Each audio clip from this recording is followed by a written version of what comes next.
कहते हैं कोमल है कमजोर नहीं तू, शक्ति का नाम ही नारी है। मोदी सरकार महिलाओं को जीवन के हर मोड़ पर सशक्त बना रही है। प्रधानमंत्री ने कहा कि एक राष्ट्र तभी आगे बढ़ता है, यानी कि विकास उन्मुखी होता है, जहां पर महिलाएं सशक्त हों, आत्मविश्वासी हों। पिछले 11 सालों में भारत सरकार ने कई नीतियां बनाई। ये नीतियां महिलाओं को सामाजिक, आर्थिक और कानूनी रूप से मजबूत करती हैं। भारत में लंबे समय से अगर देखा जाए तो महिलाओं को शिक्षा, स्वास्थ्य और रोजगार में बाधाओं का सामना करना पड़ा है, लेकिन 2014 के बाद आया एक क्रांतिकारी और युगांतकारी बदलाव।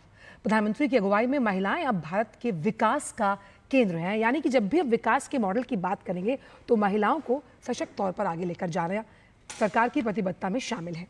सरकार ने स्वास्थ्य, शिक्षा और वित्तीय पहुंच में बड़े कदम उठाए।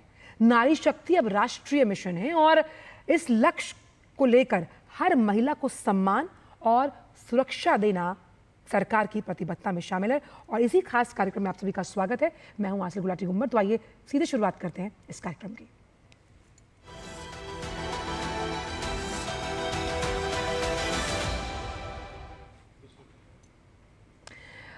और कार्यक्रम में सबसे पहले देखते हैं कि प्रधानमंत्री की जो सरकार है उसके 11 साल पूरे होने पर उससे जुड़ी खास खबरें, जिसमें विशेष फोकस रहेंगी महिलाएं।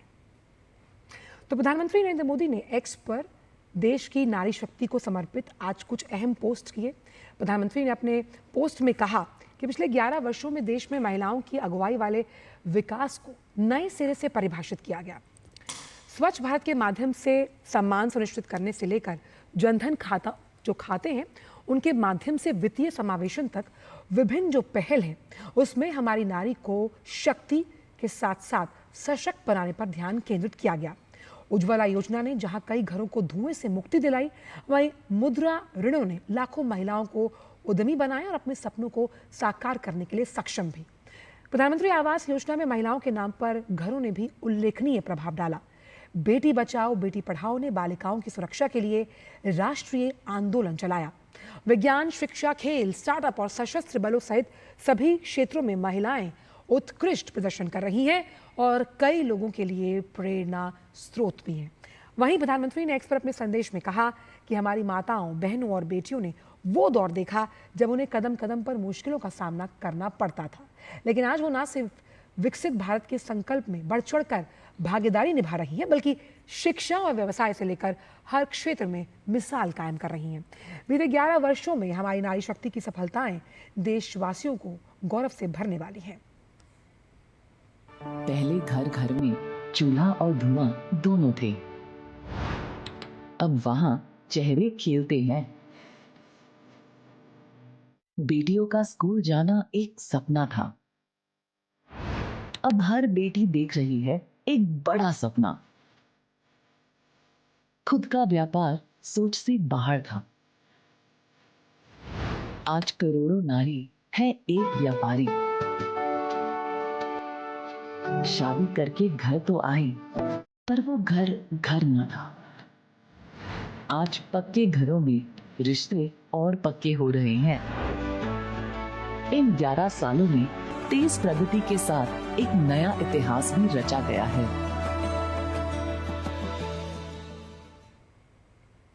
तो साल 2014 में केंद्र में मोदी सरकार आने के बाद से ही प्रधानमंत्री नरेंद्र मोदी ने महिला सशक्तिकरण के लिए कई कदम उठाए। मोदी सरकार ने देश की बालिकाओं और महिलाओं के लिए ऐसी कल्याणकारी योजनाएं बनाई जिससे न सिर्फ वो आर्थिक रूप से मजबूत हुई, बल्कि उनका सर्वांगीण विकास हुआ। ऐसी योजना है महिला सम्मान बचत प्रमाण पत्र योजना। देखिए महिला विकास से जुड़ी ये खास रिपोर्ट।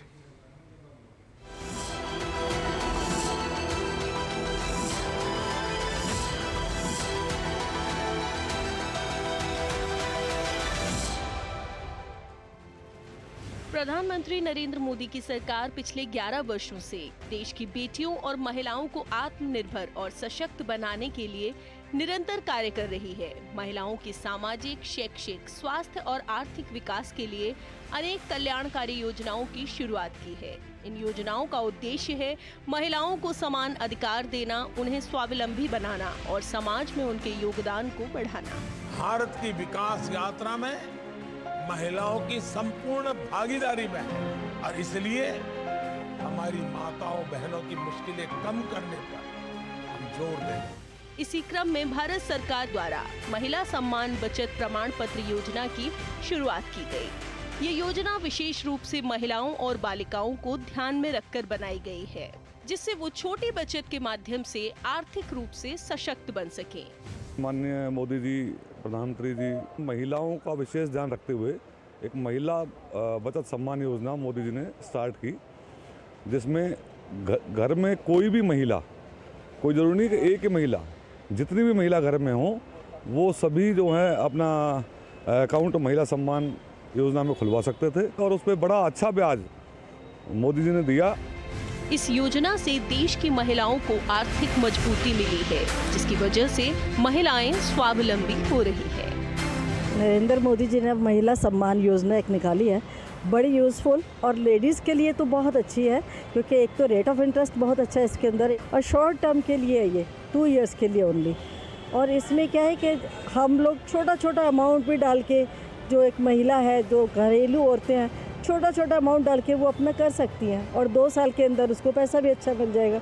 तो आई थिंक मोदी जी एक बधाई के पात्र है। महिला सम्मान बचत प्रमाण पत्र योजना, ये एक ऐसी योजना लागू की गई थी जिससे महिलाओं को आर्थिक तौर पर मजबूती मिली और न सिर्फ अपना बल्कि अपनी बच्चियों का भविष्य भी वो सुरक्षित कर सकें। कैमरा पर्सन श्रीनिवास के साथ मैं डॉक्टर सोया शर्मा, डीडी न्यूज़, दिल्ली।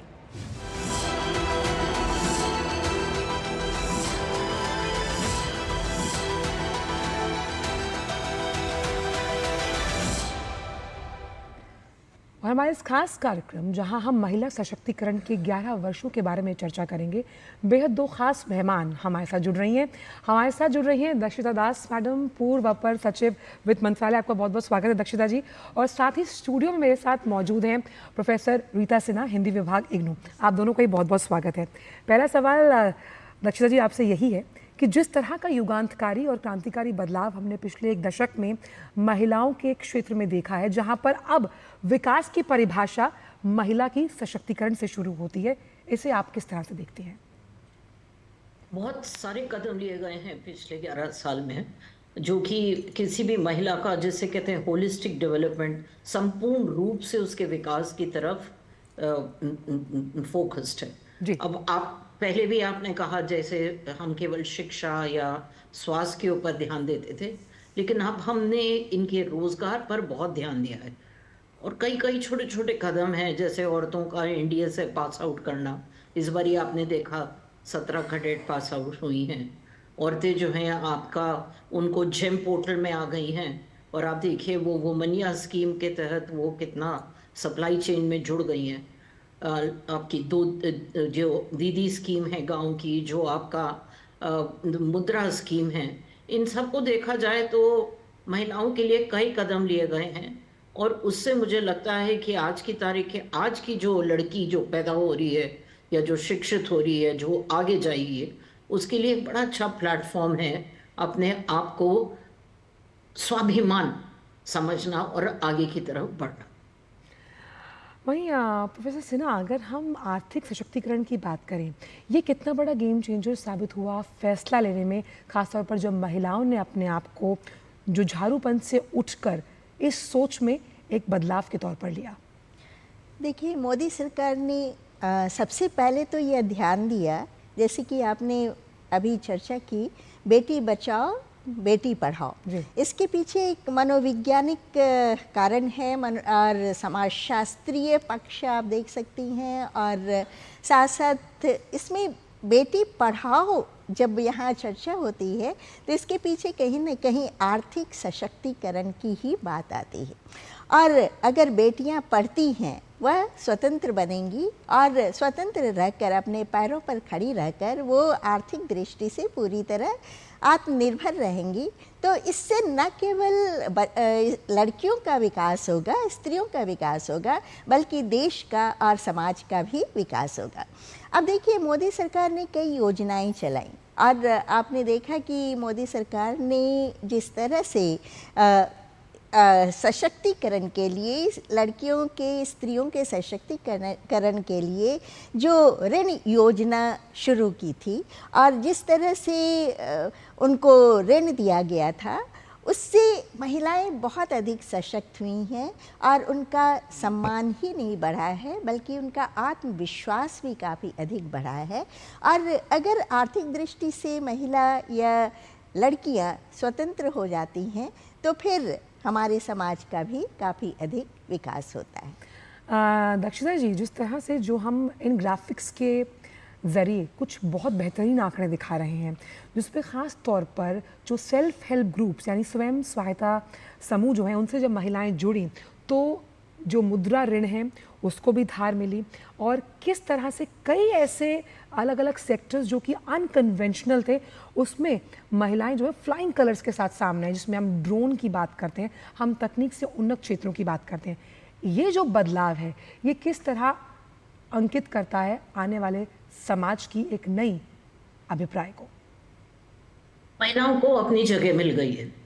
अगर हम 50% थे, अभी तक हम केवल अगर सोच रहे थे कि हम कुछ रोजगार कर सकते हैं, कुछ व्यवसाय कर सकते हैं, अब सपने जो देखने हैं वो आपके जेंडर से लिंक नहीं है, आप कुछ भी कर सकते हैं।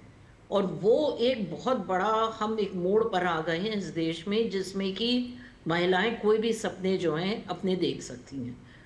अभी भी बहुत ज़्यादा हमारे पास बहुत ज़्यादा अड़चने हैं, रास्ता इतना आसान नहीं है, परंतु ये ज़रूर है कि लड़कियां आप सोच रही हैं कि हमको अलग अलग किस्म के व्यवसाय करने हैं और मर्दों के साथ करना है।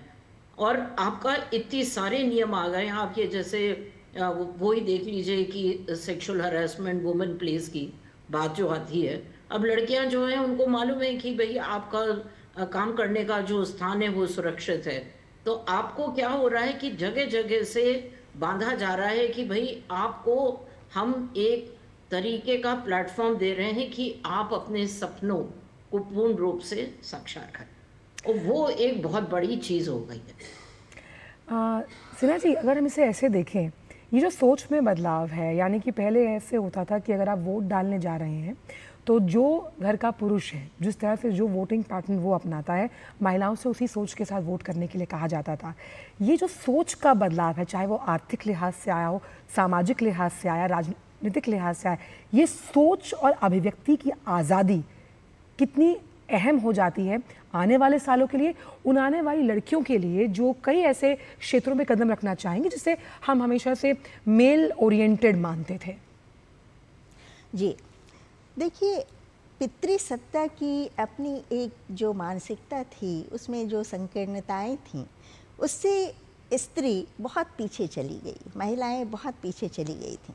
और जो मनुस्मृति में कहा गया है, यत्र नार्यस्तु पूज्यन्ते रमन्ते तत्र देवता, मनु ने तो महिलाओं को सम्मान देने के लिए ऐसा कहा था, और हमारे देश में महिलाओं को इतना सम्मान दिया जाता है कि आज भी यहाँ उन्हें देवी के रूप में पूजा जाता है और उनकी शक्ति हमारे समक्ष आती है।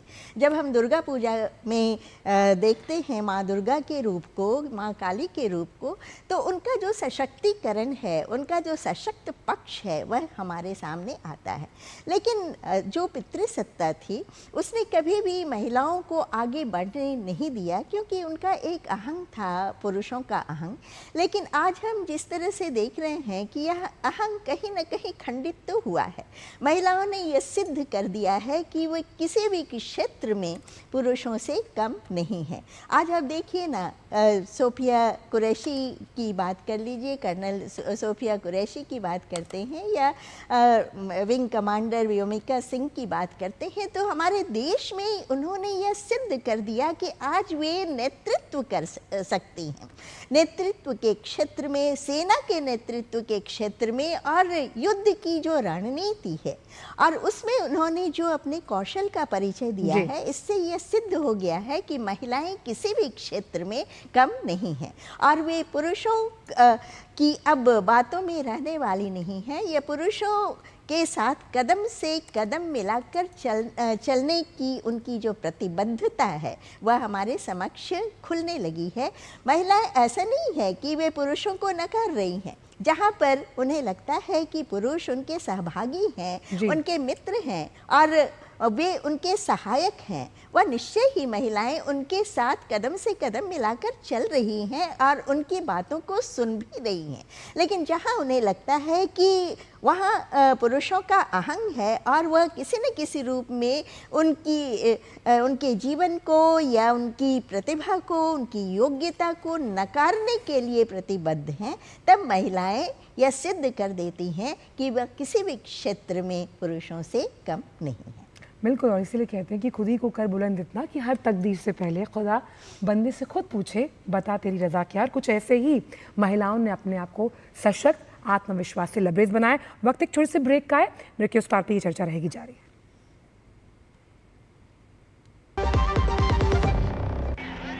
5वीं क्लास तक हम छत पर ट्रेन या बस से गांव जाते थे।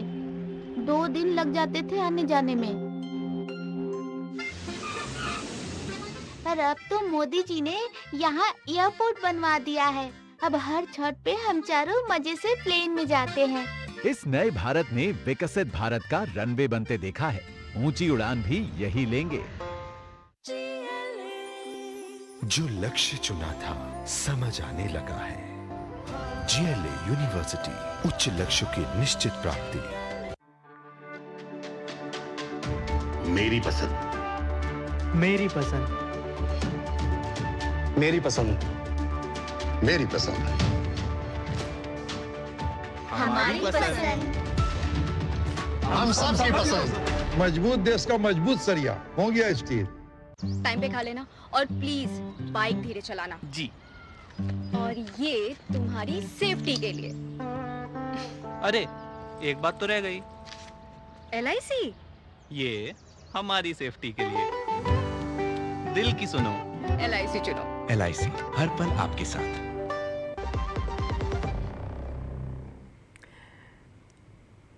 ब्रेक के बाद सभी का स्वागत है और महिला सशक्तिकरण के 11 वर्षों के बारे में हम यहाँ चर्चा कर रहे हैं। बेहद खास मेहमान हमारे साथ जुड़े हैं। दक्षिता जी, जिस तरह से हम यहाँ पर आर्थिक सशक्तिकरण को लेकर जिक्र कर रहे हैं, यहाँ पर कुछ ऐसे क्षेत्रों का जिक्र करना भी बेहद ज़रूरी है। जैसे कि अगर हम बात करें कि संसद में महिलाओं का जो प्रतिनिधित्व है उसमें बढ़ोतरी हुई। हम रक्षा क्षेत्र की बात मानते हैं जहाँ पर महिलाओं को जो है उसका रिप्रेजेंटेशन जो है वो लगातार बढ़ रहा है। आप इस बदलाव के साथ साथ इस पॉजिटिव माइंडसेट को खास तौर पर आने वाली पीढ़ियों के लिए कैसे देखती हैं? ये जो 33% रिजर्वेशन की आपने बात करी है महिलाओं के लिए, ये एक तरीके से आप देखिएगा जो देश का पॉलिटिकल सिनारियो है उसमें एक ये गेम चेंजर होगा। क्योंकि नई नई लड़कियां सोचेंगी कि हम भी जो है राजनीति में कदम रख सकते हैं और आकर अपना नाम बना सकते हैं। उसके लिए जो भी उनको करना पड़ेगा। देखिए, इवेंचुअली बात आंचल जी मानसिकता की होती है। अभी क्या हो रहा है कि लड़कियां देख रही हैं कि हमारे लिए बहुत ज़्यादा अपॉर्चुनिटीज़ आ रही हैं, हम कहीं पर भी काम कर सकते हैं और हमारे लिए सरकार जो है कह रही है कि आओ, आगे आओ और करो काम। तो इस हिसाब से अगर देखा जाए, जो भी सपने देखने हैं, मैंने पहले भी कहा, सब देख रही हैं। अब जो भी वो रास्ता पकड़े, मुश्किल तो रास्ता होगा ही, क्योंकि ये पहली पहली पीढ़ी आएगी जो ये सब काम करेगी। परंतु मेरे हिसाब से बदलाव तो आने वाला है। और इस बदलाव को सिन्हा जी हम किस तरह से लें? खास तौर पे स्टार्टअप्स में हम महिलाओं को देख रहे हैं। मैन्युफैक्चरिंग जिस हब बनाने की बात लगातार की जाती है, उस क्षेत्र में महिलाएं आगे आ रही हैं।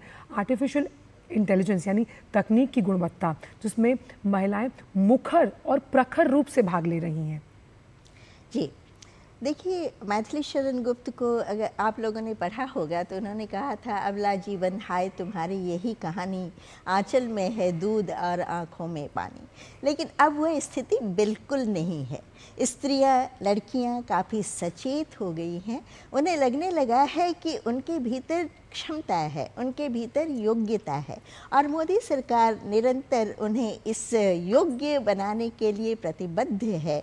आपने अभी चर्चा की 33% 15% रिजर्वेशन की, तो ये एक बहुत महत्वपूर्ण योजना है जिसके तहत उनका आत्मविश्वास बढ़ेगा।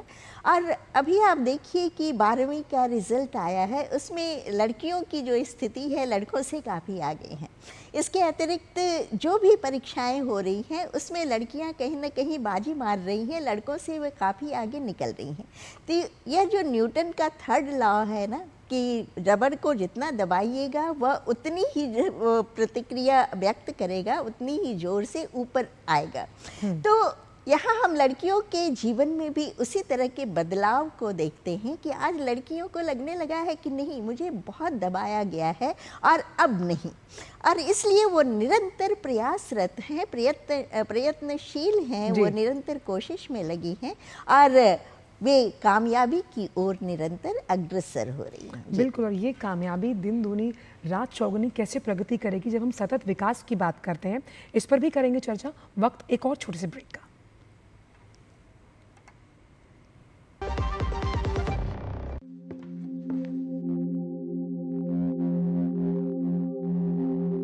जब हम स्कूल से आते थे तो केवल खाली डब्बा और किताबों का बोझ लेकर,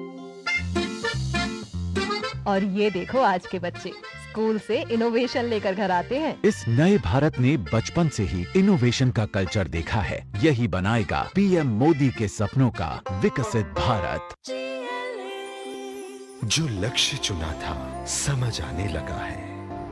GLA यूनिवर्सिटी, उच्च लक्ष्यों की निश्चित प्राप्ति। भारत को दुनिया का डिजिटल पावर हाउस बनाने का यशस्वी प्रधानमंत्री नरेंद्र मोदी का संकल्प उत्तर प्रदेश में हो रहा है फलीभूत। माननीय मुख्यमंत्री योगी आदित्यनाथ की दूरदर्शी सोच की वजह से IT हब के रूप में गौतम बुद्ध नगर, AI और मशीन लर्निंग में लखनऊ, रोबोटिक्स में कानपुर एवं engineering research and development city के रूप में वाराणसी और प्रयागराज का हो रहा है विकास। 9 शहरों में सॉफ्टवेयर टेक्नोलॉजी पार्क, जेवर में 3700 करोड़ के निवेश से semiconductor unit, 7 centre of excellence, 70 incubators और 6 विभागों के माध्यम से 10 लाख लोगों का AI स्किल्ड वर्कफोर्स तैयार किया जा रहा है। महाकुंभ 2025 के अभेद्य सुरक्षा में AI के अभूतपूर्व इस्तेमाल को पूरी दुनिया ने देखा। सॉफ्टवेयर निर्यात में हुई तीव्र वृद्धि से यूपी को मिल रही है ग्लोबल IT हब के रूप में नई पहचान। काम दमदार, डबल इंजन सरकार। शादी का किचन महके जहां, गोल्डी किचन किंग मसाले हो वहां। गोल्डी लाई है फ्रेश लॉक टेक्नोलॉजी, जो रखे मसालों को हर समय फ्रेश। ब्रेक के बाद खास कार्यक्रम में आप सभी का स्वागत है। और बहुत ही फाइनल कमेंट्स के लिए अगर दक्षिता जी, ये जो बदलाव हम सतत विकास का महिलाओं के जीवन में देख रहे हैं, आने वाले सालों में किस तरह का एक सकारात्मक संदेश आप अन्य देशों के लिए भी देखते हैं भारत के लिहाज से? भारत ने जो कदम उठाए हैं वो आप देखिएगा बिल्डिंग ब्लॉक्स की तरह हैं, एक के बाद एक हमने कुछ न कुछ कदम दिए हैं जो कि ऑल अराउंड, जिसको मैंने पहले ही कहा था, संपूर्ण रूप से होलिस्टिक डेवलपमेंट की तरह जा रहा है। 2 चीज़ें हैं, औरत स्वाभिमान हो रही है और औरत जो है आर्थिक तौर से इंडिपेंडेंट हो रही है। दोनों चीज़ों को लेकर एक किस्म की फिलॉसफी है जो कि कहीं भी अपनाई जा सकती है यदि हमें महिला सशक्तिकरण की बात करनी। सेना जी, किस तरह से आप देखती हैं इसे एक पॉजिटिव मैसेज के तौर पर विकासशील और विकसित देशों के लिए? जी देखिए, महिला सशक्तिकरण बहुत महत्वपूर्ण है क्योंकि महिलाओं की जो स्थिति है, पहले आपने देखा था कि भ्रूण हत्या बहुत ज़्यादा हो रही थी, कन्या भ्रूण हत्या। अब इस पर काफ़ी रोक लगी है क्योंकि मोदी जी ने इस क्षेत्र में बेटी बचाओ बेटी पढ़ाओ का जो नारा दिया, वो नारा ही नहीं था बल्कि एक मिशन बन गया था और लोगों ने भी यह समझा और वे उन्होंने समझकर इस पर अमल भी किया और उन्हें लगने लगा कि नहीं, सचमुच में बेटी हमारे ऊपर बोझ नहीं है बल्कि यह भी देश की भविष्य भविष्य के रूप में हमारे समक्ष आ सकती है। और उन्होंने बेटी को उसी रूप में लिया जिस तरह पहले वे पुत्र को लिया करते थे, बेटे को लिया करते थे। यही कारण है कि आज कोई क्षेत्र नहीं है ऐसा जहाँ पर लड़कियाँ काफ़ी आगे नहीं आ रही हैं। अब देखिए ना, चंद्रयान 3 में जिस तरह कल्पना के को हम देखते हैं, या फिर नंदिनी हरिनाथ को देखते हैं, अनुराधा टीके को देखते हैं, तो किस तरह उन्होंने महत्वपूर्ण भूमिका निभाई है नासा में। यानी कोई क्षेत्र ऐसा नहीं है, विज्ञान का क्षेत्र हो, मेडिकल का क्षेत्र हो, इंजीनियरिंग का क्षेत्र हो या टेक्निकल का कोई भी क्षेत्र हो, AI के क्षेत्र में भी महिलाओं ने बहुत ही महत्वपूर्ण भूमिका निभाई है। और इसीलिए हम कह रहे हैं कि मैं स्त्री हूँ, मैं नारी हूँ, मैं कली हूँ, मैं फुलवारी हूँ, और मैं दर्शन हूँ, मैं दर्पण हूँ, मैं ही नाद हूँ, मैं ही गर्जन हूँ। आप दोनों का बहुत बहुत शुक्रिया इस खास चर्चा में भाग लेने के लिए। और जिस तरह से 11 साल इस सुशासन के, जहाँ पर महिला सशक्तिकरण अपने आप में एक मील का पत्थर साबित हुई है, इस खास पेशकश में इतना ही। दीजिए इजाज़त, नमस्कार।